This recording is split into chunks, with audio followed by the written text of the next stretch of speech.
అధ్యక్ష okay okay కొంతమంది సభ్యులకి ఇంగ్లీష్ రాదని వాళ్ళే అన్నారు కనుక మీరే అన్నారు కదా అధ్యక్ష ఓకే చెప్పి తెలుగులో కూడా అధ్యక్ష చాలా మీరే అన్నారు అధ్యక్ష నేను అనలేదు నేను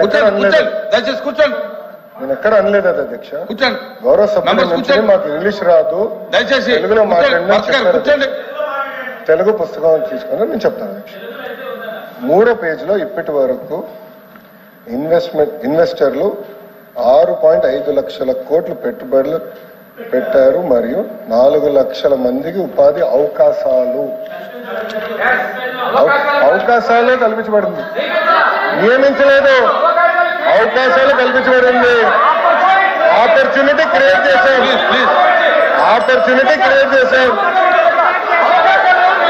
నేను 4 లక్షల ఉద్యోగాలు ఇచ్చాను చెప్పాను 4 లక్షల ఉద్యోగాలు ఇచ్చాము అని చెప్పలేదు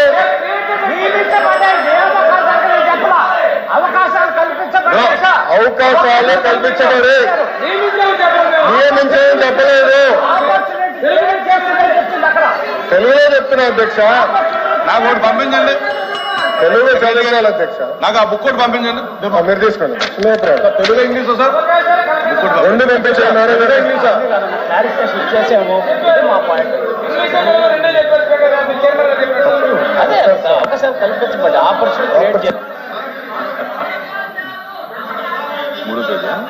తెలుగులో 4 లక్షల మందికి అవకాశాలు కల్పించబడినది అవకాశాలు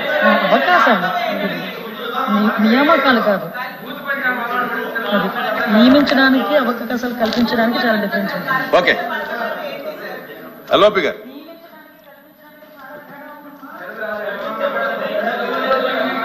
సార్ అధ్యక్ష చైర్మన్ గారు దయచేసి ఇప్పుడున్న సందర్భం ఏంటంటే ఇంగ్లీష్ వెర్షన్కి తెలుగు వెర్షన్కి సమ్ డిఫరెన్స్ ఉంది భాషల్లోనూ భావనలోనూ తేడా ఉంది అది వాస్తవం అది కాదనడానికి లేదు కాబట్టి ఆ జరిగిన పొరపాటును సరిదిద్దుకుంటాము కానీ వారు చెప్తుంది ఏంటంటే ఫ్యూచర్ లో వస్తాయి 4 లక్షల ఉద్యోగాలు అవకాశాలు కల్పించాము ఫ్యూచర్ లో వస్తాయనేది మీరు మీ తాలూకా భావం మీ ప్రభుత్వం తాలూకా ఉద్దేశం absolutely no controversy absolutely there is no controversy కాదు అధ్యక్ష ఈ రోజు పెట్టుబడులు పెట్టేదానికి ఒప్పందాలు కుదిరించుకున్నాం ప్రాజెక్టులు గ్రౌండ్ అవుతున్నాయి ఒప్పందాలు ఇన్ని లక్షల ఉద్యోగాలు కల్పిస్తామని వాళ్ళు అన్నారు అవకాశాలు ఇంగ్లీష్ తెలుగులో కూడా చాలా స్పష్టంగా ఉపాధి అవకాశాలు కల్పించబడింది ఉంది మీరు 3rd page sir last point చదవండి సార్ 3rd పేజ్ గౌరవ సభ్యులు ఏమనుకోకపోతే దయచేసి నేను కోరేది లాస్ట్ పాయింట్ సార్ చాలా స్పష్టంగా ఉంది ఇక్కడ ఏమంటే సార్ ఈ రోజు పెట్టుబడులు పెడితే 2-3 సంవత్సరాలు పడితే ఉద్యోగాలు వచ్చేదానికి అది నేను అనేది అదే చెప్తున్నాను మేము ఇప్పుడు కల్పించాం అనలేదు త్రిమూర్తులు గారు మేము ఇప్పుడే కల్పించామని ఎక్కడ అనలేదని మేము చెప్తున్నాం సార్ మేడం గారు ఏమన్నారంటే 4 లక్షల ఉద్యోగాలు ఇచ్చారు మీరు అని చెప్పారు ఎక్కడ ఇచ్చారని అడిగారు మేము వాస్తవాలు మాట్లాడుతున్నాం అంతే ఏదైతే గవర్నర్ గారి ప్రసంగంలో ఉన్న ఇంగ్లీష్ వెర్షన్ కి తెలుగు వెర్షన్ కి సమ్ డిఫరెన్స్ ఉన్నదనేది ఇప్పుడు డిస్కషన్ జరుగుతుంది దాని ప్రకారము 4 లక్షల ఉద్యోగాలు కల్పించబడిందని తెలుగులో వచ్చింది మా గౌరవ మంత్రి గారు చెప్తుంది ఏంటంటే కాదు బాబు ఇదిగో అమ్మా నువ్వు నీకు మనం వాడుక భాష మనం రోజు మాట్లాడుకుంటాము నేను మీతో కాంట్రవర్సీకి రావట్లేదు చదువు 4 లక్షల మందికి ఒక విషయం అధ్యక్ష 4 లక్షల మందికి అవకాశాలు కల్పించబడినది అంటే అర్థం ఏంటి అవకాశం అంటే కల్పించబడింది అంటే కూర్చోండి మాట్లాడుతాను కూర్చోండి మాట్లాడతాను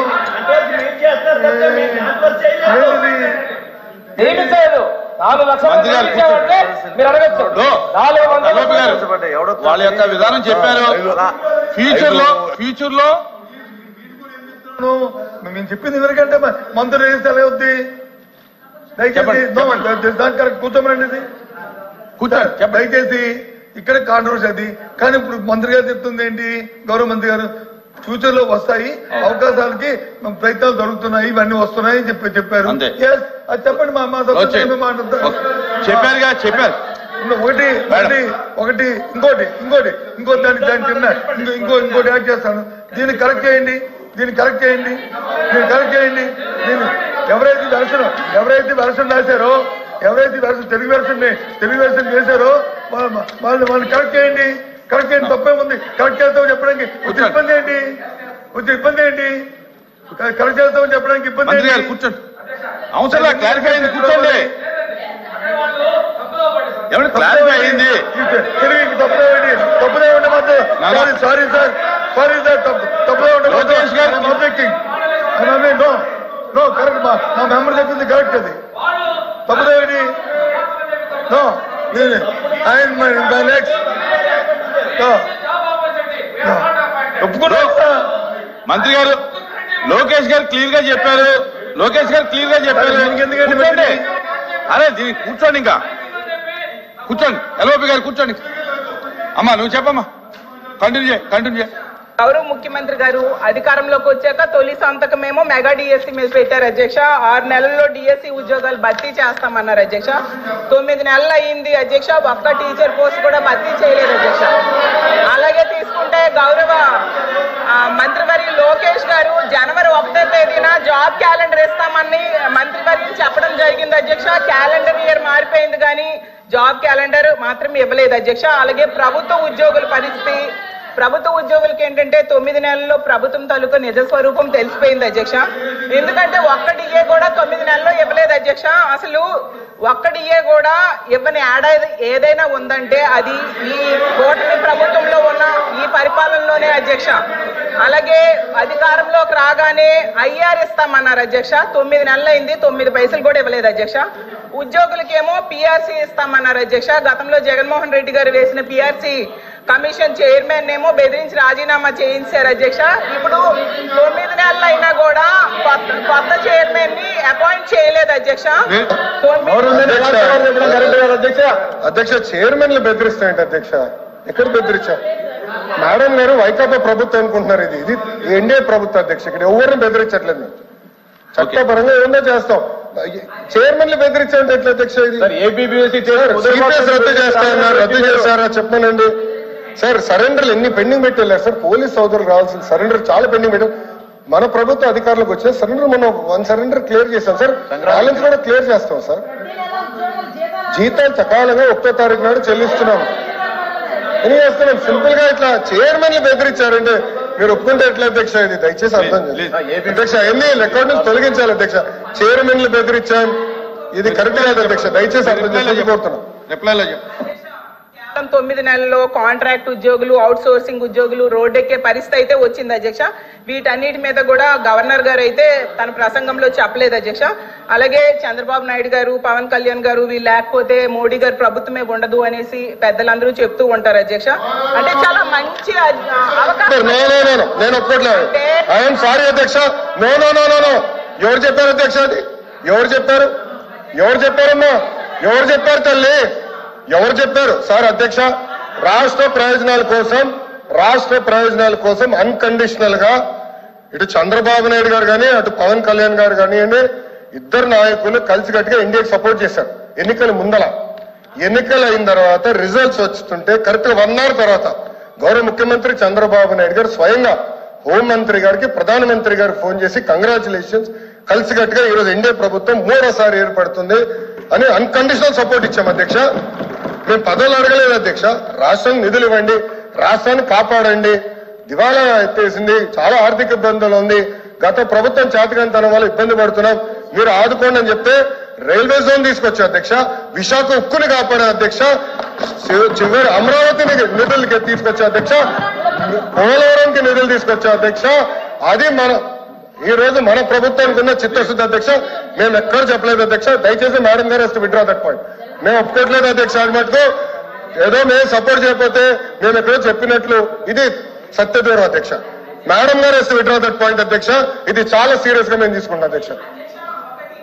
అందరూ అంగీకరించాల్సిన నిజం, మన రాష్ట్రంలో ఉన్న ఎంపీల మీద కేంద్ర ప్రభుత్వం ఆధారపడి ఉంది అనేది నిజం కదండి అధ్యక్ష. సో ఇది చాలా మంచి అవకాశం అని చెప్తున్నారు అధ్యక్ష. అధ్యక్ష చూడండి అధ్యక్ష, మాట మార్చుతారు. స్టేట్మెంట్ ఏంటి మనోడే రాస్తున్నారు, స్టెనో ఉన్నారు, స్టేట్మెంట్ ఏంటి అధ్యక్ష? నేను అది రికార్డ్ నుంచి తొలగించాలి అధ్యక్ష. అది సీరియస్ అలిగేషన్. సీరియస్ అలిగేషన్ చేశారు మేడం గారు, మా పైన ఆరోపణలు చేస్తున్నారు.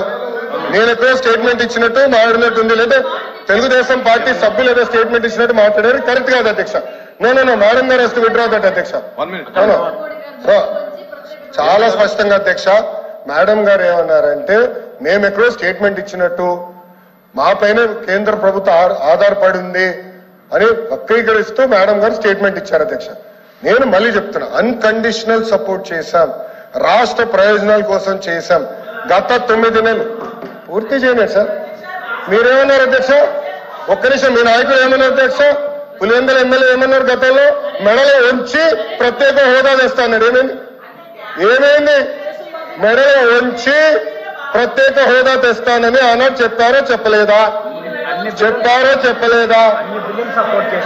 అన్ని బిల్స్ మీరు 5 సంవత్సరాలు సపోర్ట్ చేశారు. ఏమైంది? ప్రత్యేక హోదా తీసుకురాలేదు. మేము మళ్ళీ చెప్తున్నాం తెలుగుదేశం పార్టీ జనసేన సభ్యులు కూడా ఉన్నారు. తెలుగుదేశం పార్టీ జనసేన 2 పార్టీలు కలిసి అన్కండిషనల్ గా ఇండియన్ మేము సపోర్ట్ చేశాం. ఎన్నికల ముందర కూడా చెప్పాను ప్రజలకి. నేను చెప్పాను అధ్యక్ష. ఒక్క నిమిషం సార్, మేము 24 ఎన్నికల్లో ఏం చెప్పాం? డబుల్ ఇంజిన్ సర్కార్ అని చెప్పాం. డబుల్ ఇంజిన్ సర్కార్ ఇప్పుడు వచ్చింది. కేంద్రం రాష్ట్రం ఒకే ప్రభుత్వం ఉంది. రైల్వే జోన్ ఎవరు కాపాడారా? నేను కాపాడాను.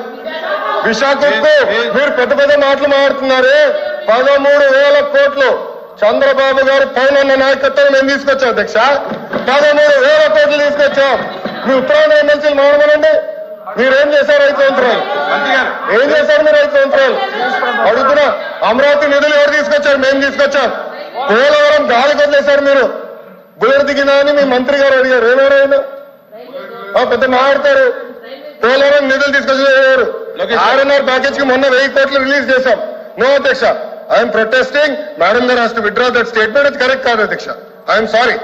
ఓకే, సభ్యులు ఉన్నారని చెప్పొచ్చు, ఐ హావ్ నో ప్రాబ్లం. కానీ ఏదో మేము వాళ్ళని థ్రెటన్ చేస్తున్నట్టు, ఏదో మా పైన ఆధారపడే పదం వాడతాం కరెక్ట్ కాదు అధ్యక్ష.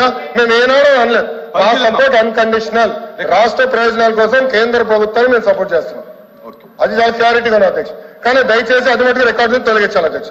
రికార్డు పరిశీలించి చూద్దాం.